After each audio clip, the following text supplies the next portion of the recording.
Salut tout le monde et bienvenue dans cette nouvelle vidéo. Bienvenue également au nouveau sur la chaîne Amplitude Realm, ça fait toujours plaisir. Aujourd'hui on va parler des Inverted Rows, aussi connus sous le nom de Australian Pull-Up from Down Under, ou encore tout simplement les rows inversés par chez nous. Ce sont tout simplement des exercices de tirage horizontaux. Malheureusement, ils sont bien souvent vus comme de simples régressions par rapport aux tractions. Et même si c'est en partie le cas et que moi-même je les recommande grandement dans l'optique de progresser vers les fameux pull-ups, ils sont bien plus que ça et sont véritablement productifs pour la prise de masse musculaire dans le dos, mais aussi et surtout extrêmement bénéfiques pour renforcer une bonne posture et annuler en quelque sorte certaines positions comme le voûtement des épaules vers l'avant, dû aux mauvaises habitudes liées à certaines activités, mais aussi à l'excès d'exercice de poussée par exemple.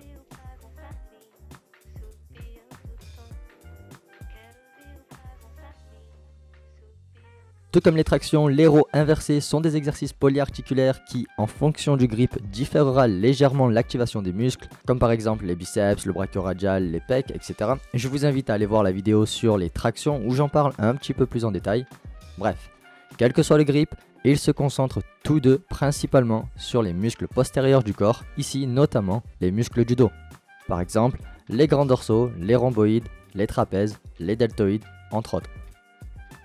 L'un est un exercice de tirage vertical et l'autre horizontal, ce qui nous permet de nous entraîner sous deux directions différentes et qui peut en quelque sorte mieux préparer notre corps à la vie de tous les jours. Ensuite, les tractions activent davantage les grands dorsaux alors que les rows inversés facilitent un peu plus la concentration sur la rétraction des omoplates et par la même occasion l'activation des muscles du milieu du dos comme les rhomboïdes et le bas des trapèzes entre autres. Et c'est d'ailleurs l'une des raisons principales pour laquelle cet exercice contribue à l'obtention des tractions mais aussi à leur amélioration puisque le manque d'activation à ce niveau-là est l'une des causes qui amène à l'incapacité de réaliser des tractions jusqu'à avoir le menton au-dessus de la barre. Attention, j'ai bien dit l'une des causes, ce n'est pas la seule. Mais encore une fois, ils activent tous les deux les mêmes muscles. Je tiens vraiment à mettre l'accent dessus avant qu'on ne vienne me jeter la pierre dessus. Ouais, c'était l'instant rime. Ce sont vraiment de légères différences, mais qui en font deux exercices à part entière et qui sont très complémentaires malgré tout. Avant de parler des progressions, voyons comment se positionner. Pour exécuter ce mouvement, on va devoir trouver un support sur lequel se suspendre de manière à placer le corps plus ou moins à l'horizontale, voire en légère inversion ici. Table, des anneaux de gymnastique ou encore une barre à mi-hauteur, qu'importe le point d'ancrage, assurez-vous de sa stabilité et sécurité avant l'usage. Une fois suspendu, on va de suite se concentrer sur le rabaissement des épaules en éloignant ces dernières des oreilles tout en rétractant les omoplates.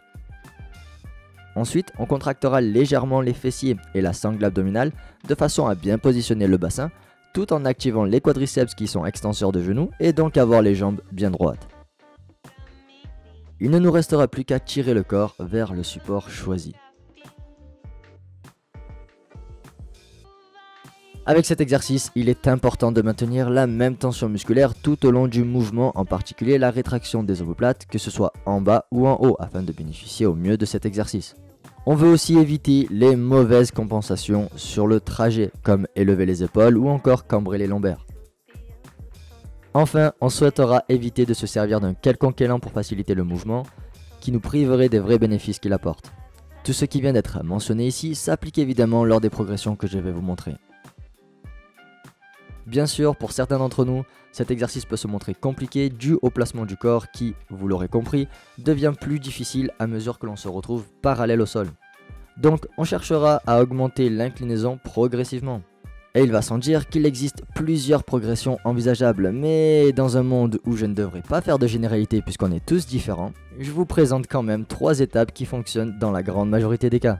La première, c'est de trouver une hauteur qui vous permette de réaliser dans un premier temps 10 répétitions convenablement et de travailler jusqu'à réussir 15 répétitions sur plusieurs sets, entre 3 et 5 séries par exemple.